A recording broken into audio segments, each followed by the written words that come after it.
Hai semua, jumpa lagi dengan saya Linda di channel Ayo Masak, Ayo Makan.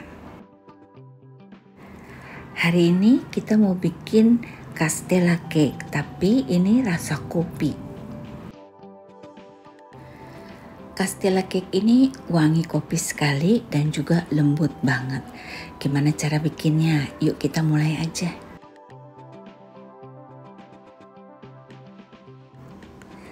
Kita perlu susu cair sebanyak 60 gram. Kita akan tambahkan dengan cream cheese 50 gram dan mentega 50 gram. Cream cheese usahakan suhu ruang. Dan kita perlu juga 2 saset kopi instan. Dan ini adalah kopi mix ya teman-teman. Kalian bisa pakai merek yang lain.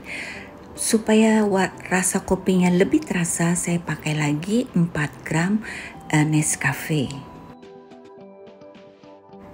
Kita akan cairkan di atas panci berisi air panas sampai semuanya ini larut.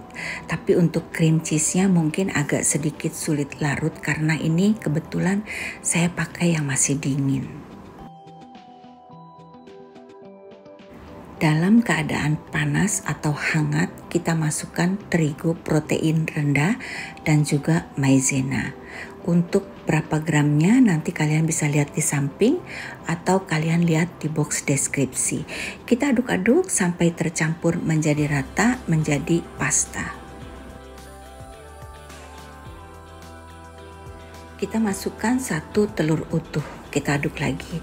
Kalau kita masukkan 1 telur utuh, hasil castella ini lebih stabil teman-teman, lebih tidak mudah keriput hasilnya ya. Kita tambahkan dengan 5 kuning telur. Setelah tercampur dengan rata, kita sisihkan dulu. Sekarang kita akan bikin meringue. Untuk meringue kita perlu 5 putih telur, sedikit perasan jeruk nipis atau cuka masak kalau nggak ada, dan kita tambahkan dengan garam. Kita akan mixer sampai mengembang sempurna. Busanya sudah halus-halus ya. Setelah kurang lebih seperti ini, kita akan masukkan gula pasir. Kalian bisa masukkan bertahap ataupun langsung. Apabila putih telur kalian sudah mixer dengan sempurna, mengembang naik ke atas, busanya sudah kecil-kecil, gula kalian masukin semua tidak masalah. Kita mixer sampai medium stiff peak. Lalu kita tambahkan dengan adonan yang tadi, telur itu, kita saring agar cream cheese-nya ini bisa halus. Fungsi dari cream cheese ini hanya agar tekstur dari castella ini lebih lembut, lebih enak dimakan gitu ya.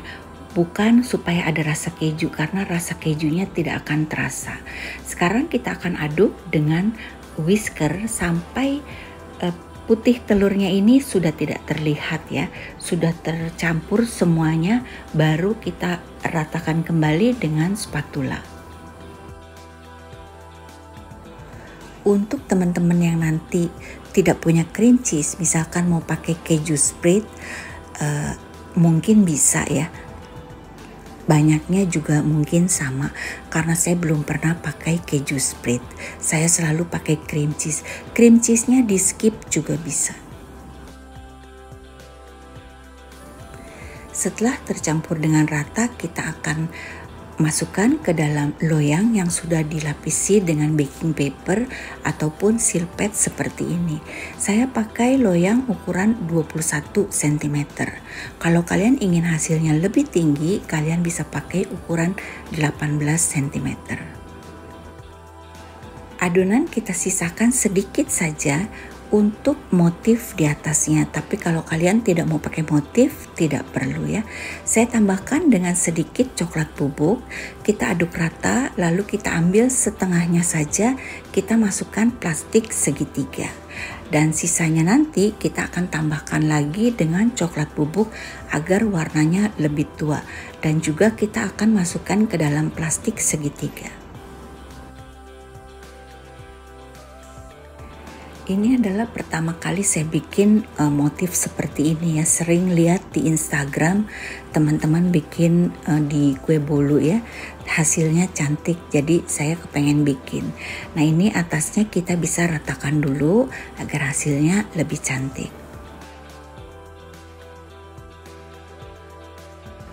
Untuk motifnya nanti coraknya mau seperti apa, kalian pasti bisa lebih cantik dari ini. Ini saya asal saja.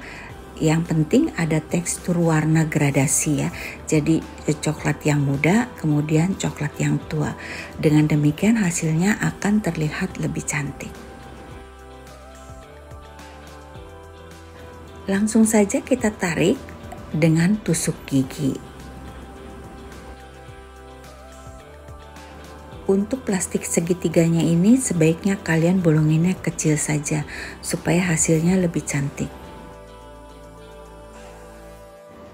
Dan apabila kalian pandai melukis, kalian bisa bikin bunga mawar, bikin motif-motif yang lainnya, mungkin motif kartun, ataupun tulisan-tulisan yang cantik, mungkin tulisan selamat ulang tahun dan nama orang yang berulang tahun.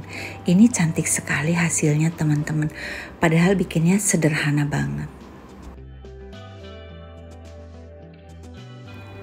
Dan ini motifnya tidak akan berubah, ketika kita panggang motifnya akan semakin terlihat cantik. Dan di sini saya bikin 2 loyang. Kebetulan ini adalah pesanan orangnya teman-teman. Jadi tidak akan saya potong. Dan karena saya buru-buru juga, saya tidak sempat videoin yang di packing ya. Saya hanya packing yang satu dengan box ukuran 22 cm. Yang satu lagi saya pakai mika yang saya jual di toko online saya. Mika ukuran 21 cm. Pas banget ukurannya. Ternyata bikin motif-motif begini hasilnya lebih cantik dan kita bikinnya juga menyenangkan teman-teman. Castella jadi tidak hanya cuma sekedar bentuknya bulat atau kotak saja, tapi bisa ada motif seperti ini, hasilnya lebih cantik. Kalau dijual pun lebih menarik. Castella kita akan panggang dengan menggunakan teknik Bain Marie atau kita panggang di atas loyang yang berisi air panas. Saya panggang di suhu 150 derajat, api atas dan bawah, lamanya sekitar 1,5 jam, 1 jam 20 menit ya. Nanti tergantung dengan oven kalian masing-masing. Castella cake ini bikinnya mudah sekali teman-teman, dan ini disukai banyak orang. Dan yang saya bikin tidak manis, manisnya sedang, cenderung ke kurang manis. Kalau kalian suka manis, gulanya bisa ditambah. Dan ini hasilnya tidak berkerut ya teman-teman. Seandainya kalian punya berkerut, kemungkinan suhu ovennya tidak tepat. Selesai sudah videonya teman-teman, semoga bermanfaat. Sampai jumpa di video selanjutnya. Bye-bye.